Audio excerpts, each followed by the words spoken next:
મુક્તો કેવલદાસની કરુણા જેવી અલૌકિક વાત। વૃંદાવનમાં એક કુંભાર ભક્ત કેવલદાસ થઈ ગયા।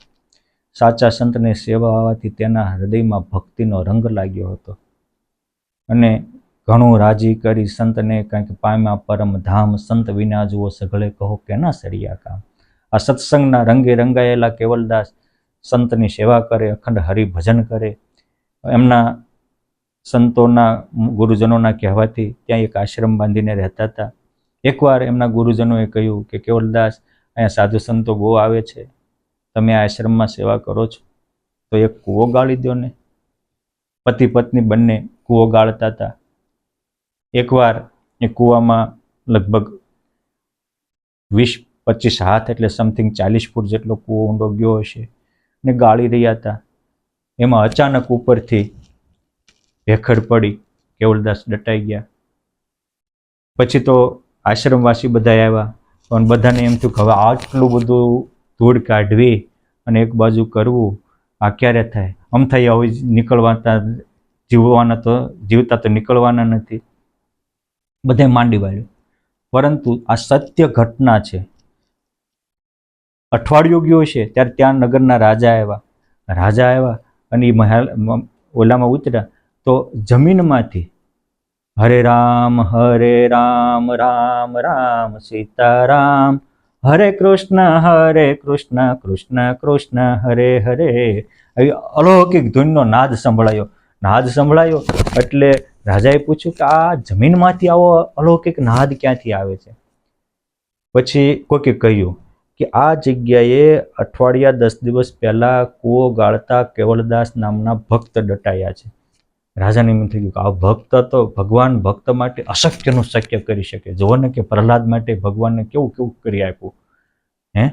એ અગ્નિમાંથી એને ઉગારી લીધા, સમુદ્રમાંથી ઉગારી લીધા, કાળા નાગના ઝેરથી ઉગારી લીધા, તો આટલી માટીથી કેમ ભગવાન ન ઉગારે? તરત જ રાજાએ હુકમ કર્યો અને ધૂળી એક બાજુ કાઢવા માંડ્યા। ધૂળી એક બાજુ થઈ તો એ 12 દિવસે કેવલદાસ ત્યાં ભગવાનને આખો એક ઓરડી બનાવી દીધી, એસી જેવો રૂમ બનાવી દીધો, ખાવા પીવાની વ્યવસ્થા કરી દીધેલી અને શાંતિથી ભજન કરતા, તેને કશું જ નહોતું। આ એકવાર ભગવાનના ભજનમાં લાગી જાઓ, ભગવાન આપણું બધું જ કરી દેશે। ભગવાન સ્વામિનારાયણ વન વિચરણ કરતા હતા એ વખતે ભગવાનને એક પંખી મળ્યું હતું। પંખીનું નામ બહુ સરસ છે। એ પંખી નું નામ અત્યારે તો સ્મૃતિમાં નથી આવતું, પણ સરસ પંખીનું નામ છે। એ પંખી ભગવાનને દર્શને આવ્યું તો એ પંખીની રચના એવી છે કે મુખથી અખંડ ભગવાનનું નામ જપ્યા કરે છે। તો એ પગ મૂકે ત્યાં પગથી એનો ખોરાક થઈ જાય। જે ભગવાનના નામ પરાયણ રહે છે એનું ભગવાન સર્વ પ્રકારે રક્ષણ પોષણ કરે છે। માટે એકવાર ભગવાનના થાવ, ભગવાનના જે થયા, ભગવાનનું ભજન કર્યું, હરિભજતા સૌ મોટ પામે, જન્મ મરણ દુઃખ જાય રે, પારસ પરસી લોક કંચન કરે, મોંઘે મૂલે વેચાય રે। માટે ભગવાનનું ભજન કરો। એ મુસ્લિમ બિરાદર હતા, અમદાવાદના ડોસા થાય, પણ ભગવાનના ભજનમાં લાગી ગયા તો એના બાપાએ એને જેલમાં ઘરમાં પૂરી દીધા, તો ઘરમાં ભગવાનને ભોજનની વ્યવસ્થા કરી દીધી, થાંભલારે બાંધી દીધા તો ત્યાંથી ભગવાન છોડી ગયા, અરે ખાડો કરીને દાટી દીધા તો ભગવાને એની દિવ્ય દ્રષ્ટિ કરી નિરાવણ સ્થિતિ પમાડી દીધી। સાચા દિલથી કરેલું ભગવાનના ભજનની આ તાકાત છે।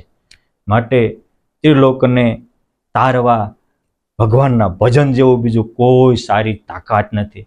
માટે આપણે પણ આ મહાત્મા કેવલદાસ ડોસા તાય, સુપાડીના ડાયા ભક્ત પ્રહલાદ, મીરા કે નરસિંહ જેમ ભજન કરવા માંડશું, 500 પરમહંસોની જેમ ભજન કરશું, પગલે પગલે પુરુષોત્તમ નારાયણ આપણી સાથે રહેશે, પગલે પગલે પ્રકાશ પાથરશે, જીવતા લાખના મરે હવા લાખના બનાવી આપણા જીવનને ધન્ય ધન્ય ધન્ય બનાવી દેશે।